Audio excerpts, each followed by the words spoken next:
जय श्री राम। आज के भाग में सुनिएगा, जब नारद जी ने भगवान जी को श्राप दे दिया, उसके बाद की रामायण सुनिएगा।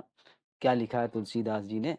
श्राप शीस धर हर सहिए, प्रभु बहु बिनती कीन। और निज माया के प्रबलता, करसि कृपा निधि लीन। सांप को सिर पर चढ़ाकर हृदय में हर्षित होते हुए प्रभु ने नारद जी से बहुत विनती की और कृपा निधान भगवान ने अपनी माया की प्रबलता खींच ली। जब हरि माया दूर निवारी, नहीं तह रमा न राजकुमारी। तब मुनि अति सबीत हरि चरना, और गए पाही प्रणतारित हरे नाम। अर्थात जब भगवान ने अपनी माया को हटा लिया, तब वहां ना लक्ष्मी ही रही ना राजकुमारी ही रही। तब मुनि ने अत्यंत भयभीत होकर श्री हरि के चरण पकड़ लिए और कहा, हे शरणागत के दुखों को हरने वाले, मेरी रक्षा कीजिए। मृषा हो मम श्राप कृपाला, और मम इच्छा कही दीन दयाला। मैं दुर्बचन कहे बहु तेरे, और कहे मुने पाप मिटही के में मेरे। हे कृपालु, मेरा शाप मिथ्या हो जाए। तब दीनों पर दया करने वाले भगवान ने कहा कि यह मेरी ही इच्छा से हुआ है। मुनि ने कहा, मैंने आपको अनेक खोटे वचन कहे हैं, मेरे पाप कैसे मिटेंगे। जपहु जाई शंकर सत्य नामा, और हुई हृदय तुरत विश्रामा। को नहीं शिव समान प्रिय मोरे, और अस परतीत तजहूं जन भोरे। भगवान ने कहा, जब शंकर जी के सतनाम का जप करो, इससे हृदय में तुरंत शांति होगी। शिव जी के समान मुझे कोई प्रिय नहीं है, इस विश्वास को भूलकर भी न छोड़ना। जेहि पर कृपा न करही पुरारी, और सो न पाव मुनि भगत हमारी। अस उर धरि मही बिचरहूं जाई, और अब न तुम्हारी माया निरुआई। हे मुनि पुरारी, शिव जी जिस पर कृपा नहीं करते हैं, वह मेरी भक्ति नहीं पाता है। हृदय में ऐसा निश्चय करके जाकर पृथ्वी पर विचरो, अब मेरी माया तुम्हारे निकट नहीं आएगी। बहुविध मुनि प्रबोधि, प्रभु तब भय अंतर ध्यान। और सत्य लोक नारद चले, करत राम गुणगान। बहुत प्रकार से मुनियों को समझा बुझाकर ढाढ़स देकर तब प्रभु अंतर ध्यान हो गए और नारद जी श्री रामचंद्र जी के गुणों का गान करते हुए सत्यलोक ब्रह्मलोक को चले गए। हर गण मुनि जात पत देखी, और विगत मोह मन हरस विशेषी। अति सभीत नारद पहियाए, और गही पद आरत बचन सुनाए। शिव जी के गणों ने जब मुनि जी को मोह रहित और मन में बहुत प्रसन्न होकर मार्ग में जाते हुए देखा, तब वे अत्यंत भयभीत होकर नारद जी के पास आए। उनके चरण पकड़कर दीन वचन बोले। क्या बोले? हर गन हम न विप मुनि राया, और बड़े अपराध कीन फल पाया। श्राप अनुग्रह करहूं कृपाला, और बोले नारद दीन दयाला। हे मुनिराज, हम ब्राह्मण नहीं हैं, शिव जी के गण हैं।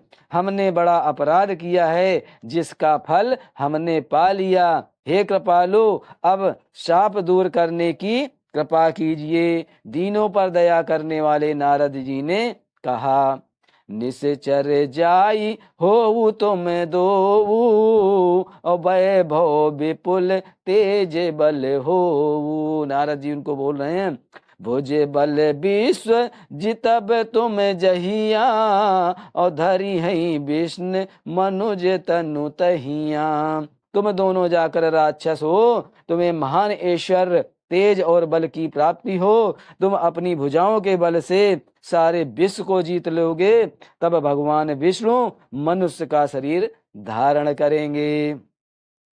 समर मरन हरि हाथ तुम्हारा, अहुई है मुकत न पुनि संसारा।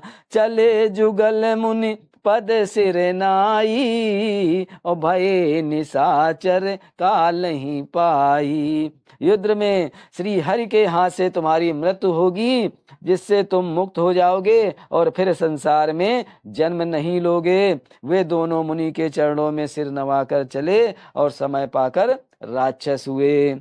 एक कल्प एहि हेतु प्रभु, लीन मनुजे अवतार।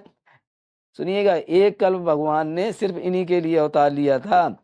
सुर रंजन मंजन सुखद, हरि भंजन भुवि भार। देवताओं को प्रसन्न करने वाले, सज्जनों को सुख देने वाले और पृथ्वी का भार हरण करने वाले भगवान ने एक कल्प में इसी कारण मनुष्य का अवतार लिया था। यही विद जन्म करम हरि के रे, और सुंदर सुखद विचित्र घनेरे। कलप कलप प्रति प्रभु अवतरही, और चारु चरित नाना विध करही। इस प्रकार भगवान ने अनेकों सुंदर सुखदायक और अलौकिक जन्म और कर्म हैं।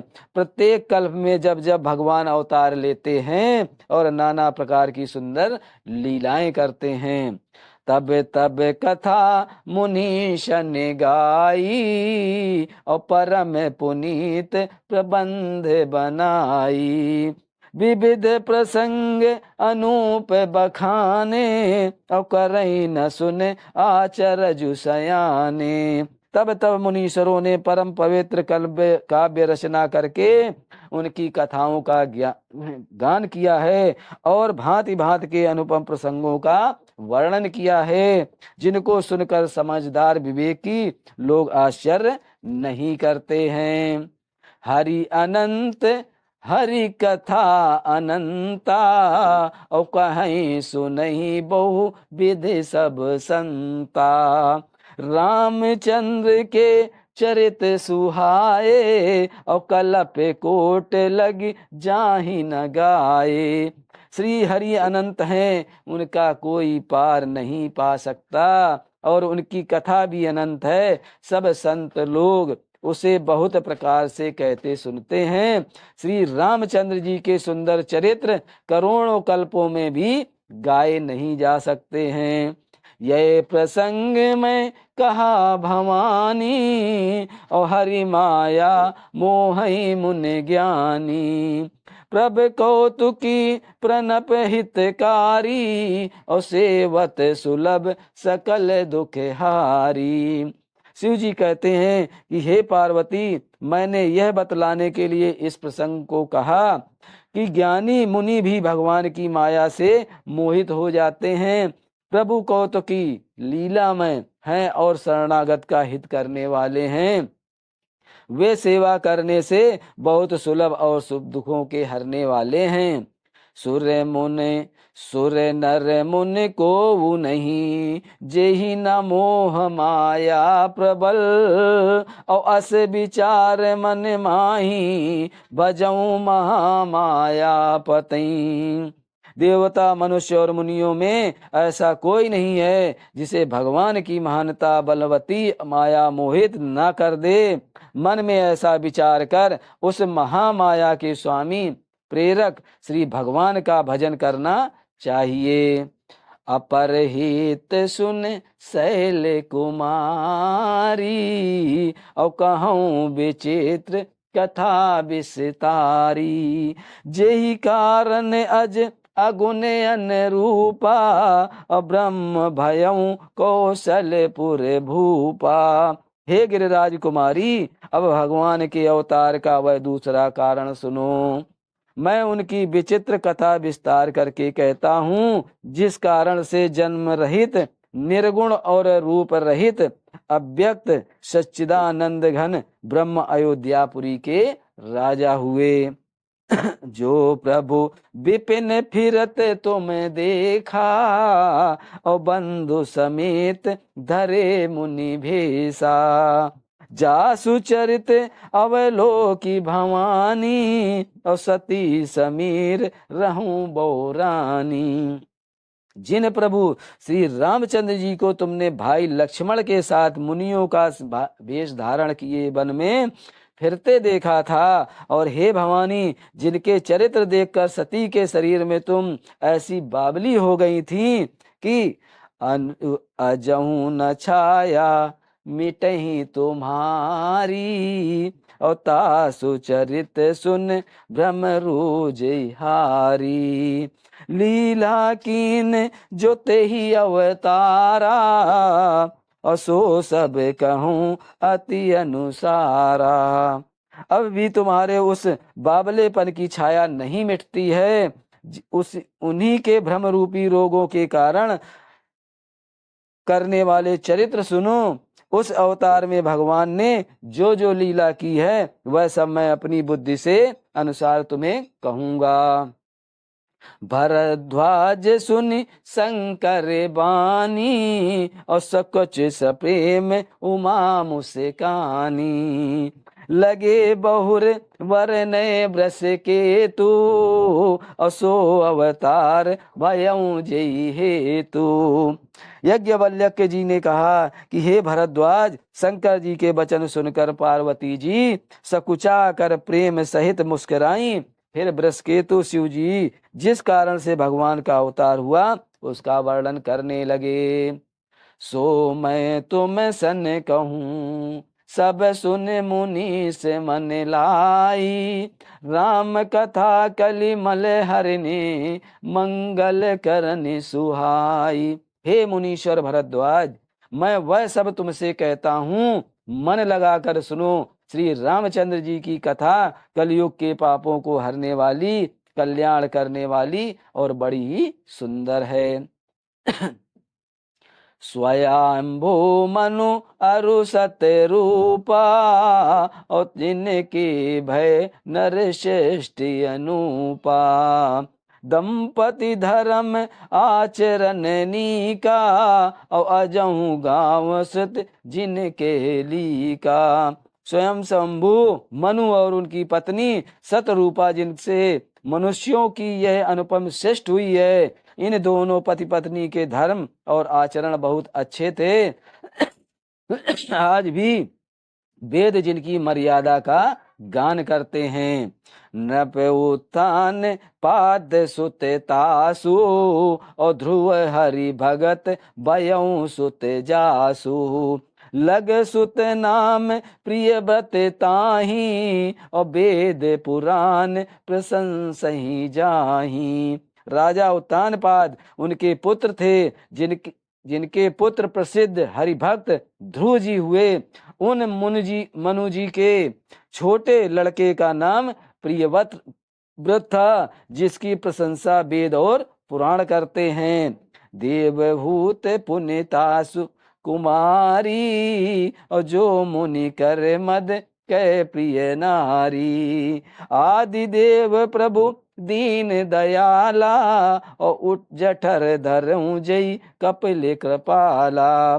पुनः ही देवहूत उनकी कन्या थी, जो करदम मुनि की प्यारी पत्नी हुई, और जिन्होंने आदि देव दीनों पर दया करने वाले समर्थ एवं कृपालु भगवान कपिल को गर्भ में धारण किया। सांख्य शास्त्र जिन प्रकट बखाना, और तत्व विचार निपुण भगवाना। तेहि मनुराज कीन बहु काला, और प्रभु आयसु सब विधि प्रतिपाला। तत्वों का विचार करने में अत्यंत निपुण जिन कपिल भगवान ने संख्या शास्त्र का प्रकट रूप में वर्णन किया, उन स्वयं स्वयंभू मनु जी ने बहुत समय तक राज किया, और सब प्रकार से भगवान की आज्ञा रूप शास्त्रों की मर्यादा का पालन किया। होई न विषय विराग भवन, बसत भा चौथापन, हृदय बहुत दुख लाग, जन्म गयऊं हरि भगत बिनु। घर में रहते बुढ़ापा आ गया, परंतु विषयों से वैराग नहीं होता। इस बात को सोचकर उनके मन में बड़ा दुख हुआ और श्री हरि की भक्त बिना जन्म यूं ही चला गया। बर बस राज सुतही तब दीना, और नारी समेत गमन बन कीना।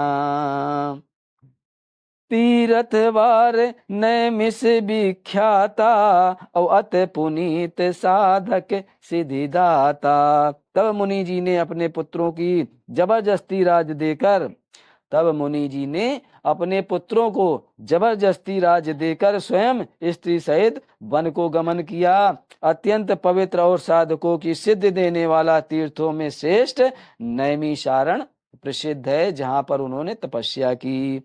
बसई तहा मुनि सिद्ध समाजा, और तय हर्ष चलयूं मनु राजा। पंथ जात सोहई मत धीरा, और ज्ञान भगत जनु धरे शरीरा। वहां मुनियों और सिद्धों के समूह बसते हैं। राजा मनु हृदय में हर्षित होकर वहीं चले। वे धीर बुद्धि वाले राजा रानी मार्ग में जाते हुए ऐसे सुशोभित हो रहे थे, मानो ज्ञान और भक्ति की ही शरीर धारण कर किए जा रहा हो। पहुँचे जाई धेनु मत तीरा, और हरसि नहाने निर्मल नीरा। आए मिलन सिद्ध मुनि ज्ञानी, और धर्म धुरंधर नृप ऋषि जानी। चलते चलते वे गोमती के किनारे जा पहुँचे। हर्षित होकर उन्होंने निर्मल जल से स्नान किया। उनको धर्म धुरंधर राजश्री जानकर सिद्ध और ज्ञानी मुनि उनसे मिलने आए। जहाँ जहाँ तीरथ रहे सुहाए, और मुनि सकल सादर करवाए।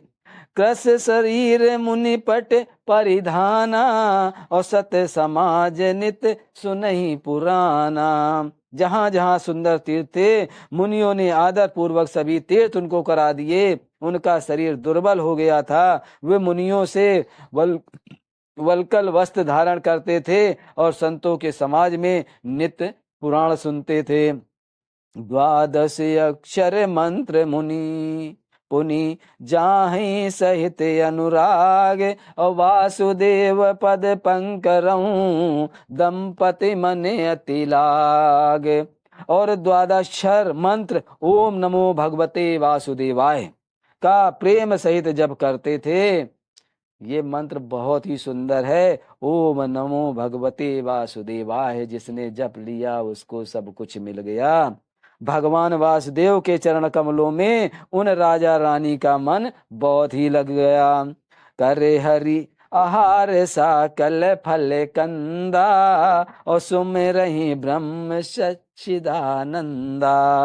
पुण्य हरि हेतु करन तप लागे, और बारी आधार मूल फल त्यागे। वे साग फल और कंद का आहार करते थे और सच्चिदानंद ब्रह्म का स्मरण करते थे। फिर वे श्री हरि के लिए तप करने लगे और मूल फल को त्याग कर केवल जल के आधार पर रहने लगे।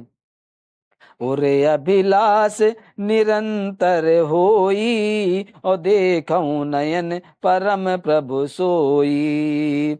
अगुण अखंड अनंत अनादि, और जेहि चिंतई परमार्थ बादी। हृदय में निरंतर यही अभिलाषा हुआ करती थी कि हम कैसे उन परम प्रभु की आंखों में से देखें, जो निर्गुण अखंड अनंत और अनादि और परमार्थवादी ब्रह्मगानी तत्ववेत्ता लोग जिनका चिंतन किया करते हैं। नेति नेति जय वेद निरूपा, और निजानंद निरूपादि अनूपा। शंभु बिरंच विष्णु भगवाना, और उपजहि जासु अंश ते नाना। जिन्हें वेद नेत नेत यह भी नहीं कहकर निरूपण करते हैं, जो आनंद स्वरूप, उपाधरित रहित और अनुपम है, एवं जिनके अंश से अनेकों शिव, ब्रह्मा और विष्णु भगवान प्रकट होते हैं, ऐसे ही प्रभु सेवक असहाई, और भगत हेतु लीला तनु गाई।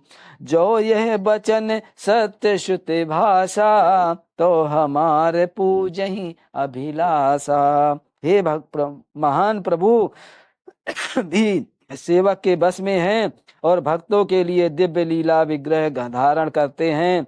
यदि वेदों में यह वचन सत्य कहा है, तो हमारी अभिलाषा भी अवश्य पूरी होगी, ऐसा विचार करते हैं।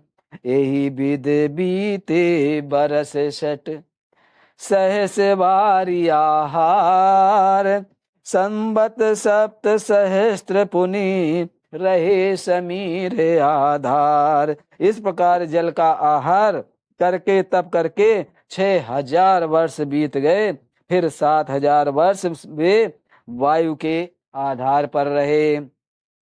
बरस सहस 10 त्याग्य हूँ सोऊ, और ठाड़े रहे एक पद दो। ध्यान से सुनिएगा, एक पैर से दोनों पति पत्नी खड़े रहे। विधि हरि हर तप देखी अपारा, और मन सनु समीप आए बहुबारा। 10,000 वर्ष तक उन्होंने वायु का आधार भी छोड़ दिया, दोनों एक पैर से खड़े रहे। उनका अपार तप देखकर ब्रह्मा, विष्णु और शिव जी कई बार मनु जी के पास आए। मांगहु बर बहु भांति लोभाए, और परम धीर नहीं चलहि चलाए। अस्थि मात्र हुई रहे शरीरा, और तदपि मनाग मन ही नहीं पीरा। उन्होंने इन्हें अनेक प्रकार से ललचाया और कहा कि कुछ वर मांगो, पर ये परम धैर्यवान राजा रानी अपने तप से किसी भी तरह नहीं डगमगाए। यद्यपि उनका शरीर हड्डियों का ढांचा मात्र रह गया था, फिर भी उनके मन में जरा भी पीड़ा नहीं थी। प्रभु सर्वज्ञ दास निज जानी, और गति अनन्य तापस नृपरानी। मांगो मांगो वरु भय न भेबानी, और परम गंभीर कृपा मृत शानी। सर्वज्ञ प्रभु ने अनन्य गति आश्रम वाले तपस्वी राजा रानी को निज दास जाना। तब परम गंभीर और कृपा रूपी अमृत से सनी हुई एक आकाशवाणी हुई कि वर मांगो। मृतक जियावन गिरा सुहाई, और श्रमन रंध्र हुई उर जब आई। हष्ट पुष्ट तन भये सुहाए, और मानहु अबई भवन ते आए। मुर्दों को भी जिला देने वाली यह सुंदर वाणी कानों के छेद से होकर जब हृदय में आई, तब राजा रानी के शरीर ऐसे सुंदर और हष्ट पुष्ट हो गए मानो अभी घर से आए हैं। श्रवण सुधा समय बचन सुनी, पुलक प्रफुल्लित गात, और बोले मनु करि दंडवत, प्रेम न हृदय समात। कानों में अमृत के समान लगने वाले वचन सुनते ही उनका शरीर पुलकित और प्रफुल्लित हो गया। तब मनु जी दंडवत करके बोले, हे प्रेम के समाता, बोले प्रेम हृदय में समाता नहीं है। इतना प्रेम हो गया है उनको देखते ही। जय श्री राम। आज की रामायण यहीं तक, आगे की रामायण आगे के भाग में सुनिए। जय श्री राम, जय श्री राम।